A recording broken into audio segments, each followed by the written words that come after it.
Acute kidney injury, ठीक है ना। इसमें आपका होता है प्री रीनल एजोडोमिया। एजोडोमिया क्या चीज़ है, जब ऊपर नाइट्रोजन कॉन्टेक्ट इस समय बढ़ जाता है, ठीक है ना।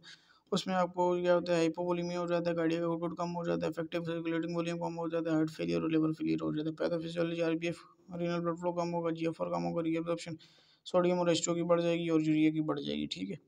यूरिन ऑस्मोलैरिटी 500 होगी, ज़्यादा 500 से ज़्यादा होगी। यूरिन सोडियम जो होगा कॉन्टेंट आपका 20 से कम होगा, और जो होगा आपका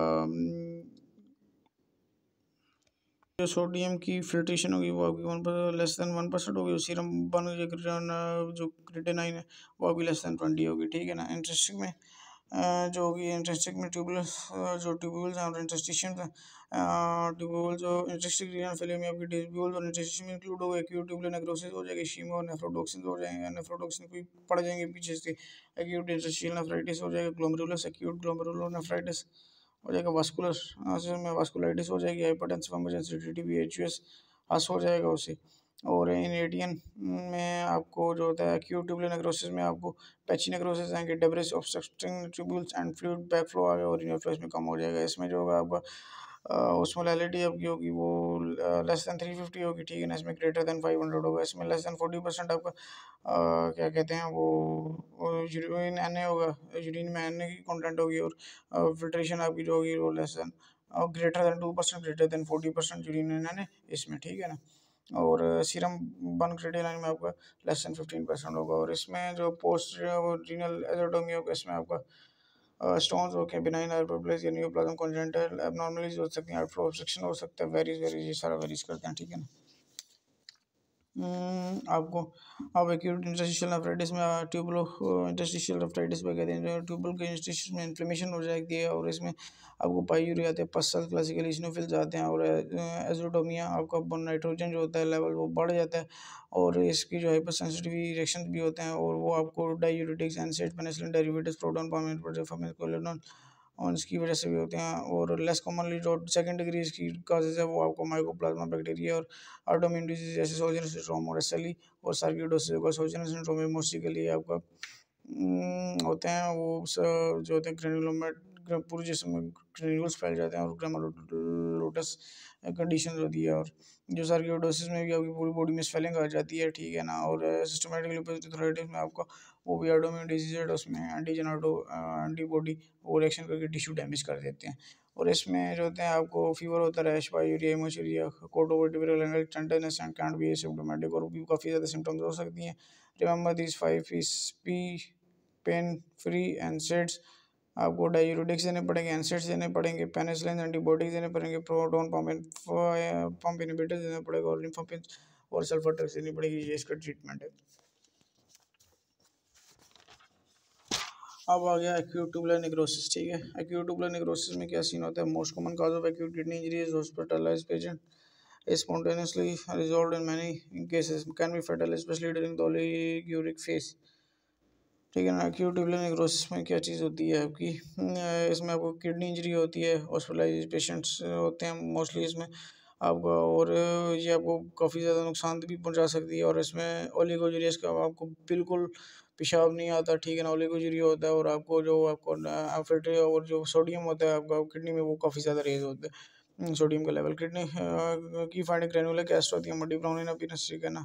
इंसाइटिंग इवेंट मेंटेनेंस फेज में आपको oliguric class 1 to 3 week risk of hyperkalaemia, आपको हाइपरक्लेमिया भी हो सकता है, मेटाबॉलिक एसिडोसिस भी हो सकता है, यूरेमिया भी हो सकता है, क्योंकि आपको पेशाब नहीं आ रहा। रिकवरी फेज में आपको पॉलीयूरिक बन नाइट्रोजन और सीरम क्रिएटिनिन आपको फॉल कर जाते हैं, आपको हाइपोक्लेमिया का रिस्क होता है, और renal wasting of other electrolytes, और आपको अदर इलेक्ट्रोलाइट्स और मिनरल्स भी वेस्ट हो सकते हैं। Can be caused by ischaemic and nephrotoxic injury की वजह से होते हैं। सेकंड डिग्री इसमें आपका रीनल फ्लो कम हुआ है, ठीक है ना। प्रीनेटल एजोटोमिया हो गया, और नाइट्रोजन कॉन्टेक्ट प्रीनेटल बढ़ रहे हैं, और result in death of tubular cell आपके डेथ हो गए हैं, जो कि ट्यूबुलर लूमन में होते हैं। और इसमें बी का शो होती है आपकी पसल्स यूरिन में शो होंगे, PT and thick ascending limb of Henle are susceptible to injury, ठीक है ना।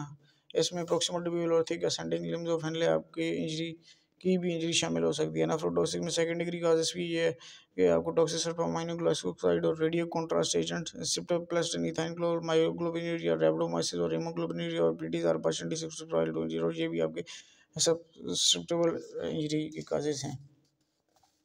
और आगे आप आगे डिफ्यूज कोर्टिकल नेक्रोसिस, ठीक है ना, इसमें आपका कोर्टिकल इन्फेक्शन हो, इसमें जो होती है आपको कोर्टिकल की इन्फेक्शन हो जाती है, फेल हो जाते हैं कोर्टिकल वर्क करना, और इसमें आपको काफ़ी ज़्यादा ब्लीडिंग स्टार्ट हो, डिसमिनेटेड जो कोगुलेशन है इसको और वासोस्पाज़म हो सकता है, बहुत ज़्यादा ब्लीडिंग स्टार्ट हो जाती है। Associated with obsessive catastrophes, placental abruption, septic shock, आपको सेप्टिक शॉक भी हो सकता है, प्लेसेंटल एब्रेशन हो गई है, कैटास्ट्रोफिस में ये ज़्यादा बहुत ज़्यादा होता है। Renal papillary necrosis, sloughing of necrosis, nephrotic renal papillary cross hematuria may be triggered or recent infection or immune stimulus, ठीक है ना।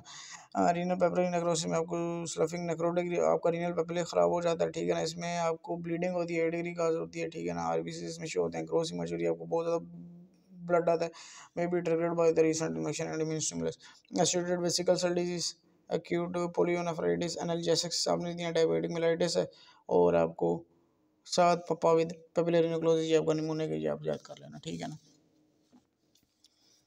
कॉन्सिक्वेंसेज ऑफ रीनल फेलियर, ठीक है ना, आपका जो कॉन्सिक्वेंस ऑफ रीनल फेलियर्स है ना, और decline in renal filtration can lead to excess retain nitrogenous waste product, और आपका जो होता है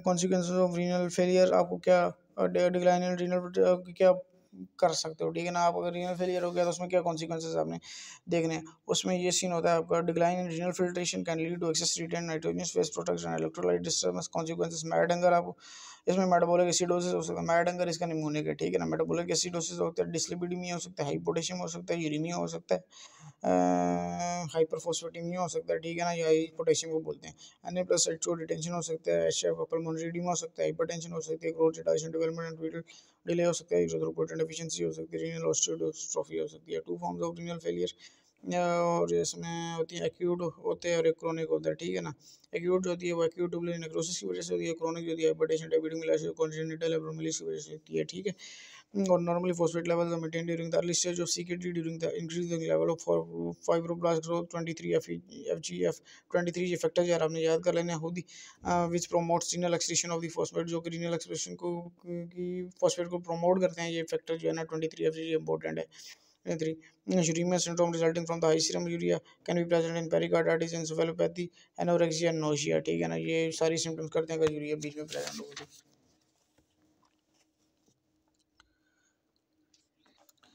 अब यार हम आगे स्टार्ट करते हैं रीनल ऑस्टियोडिस्ट्रोफी, इसमें ऑस्टियोडिस्ट्रोफी में क्या चीज़ होती है, हाइपोकैल्सीमिया हो जाता है, हाइपरफॉस्फेटेमिया हो जाता है, आपको विटामिन जो आपको failure of vitamin D hydroxylation में विटामिन डी की हाइड्रोक्सिलेशन नहीं होती, ठीक है ना, एसोसिएटेड विद क्रॉनिक एक किडनी डिजीज बहुत ज़्यादा क्रॉनिक होती है किडनी डिजीज की, इसमें मोस्टली इसकी सेकेंड डिग्री काज है हाइपर पैराथायरॉयडिज्म, तीसरी भी हाइपर पैराथायरॉयडिज्म, अगर इसका पैराथायरॉयड हार्मोन इसका निकाला गया थायरॉयड हार्मोन, ठीक है ना, और बल्कि थर्ड डिग्री काज भी इसकी हाइपरपैराथायरॉयडिज्म है, और वो सेकंड डिग्री पूरी मैनेजमेंट है, और high serum phosphate can point with calcium हमने टिश्यू डिपॉजिट, और इसका जो होता है सीरम कैल्शियम आयन आपका डिक्रीज हो जाता है, ठीक है ना, और इंटरस्टिशियल कैल्शियम आयन की एब्जॉर्प्शन भी डिक्रीज हो जाती है, काजेस सब peripheral thinning of the bones, उसमें बोन्स जो होती हैं आपकी वो थिन होना स्टार्ट हो जाती हैं, ठीक है ना।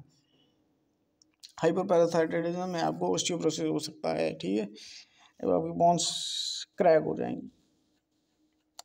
रीनल सिस्टोसोडस जो होता है आपका रीनल सिस्टोसोडस में आपको autosomal dominant polycystic kidney disease is first of all आती है, फिर autosomal recessive polycystic kidney disease आती है, ऑटोसोमल जी आपने यार इसमें क्या सीन है, और autosomal simple versus complex renal cyst आते हैं, ठीक है ना, ये 4 टॉपिक है, मैं अभी कराता हूँ आपको।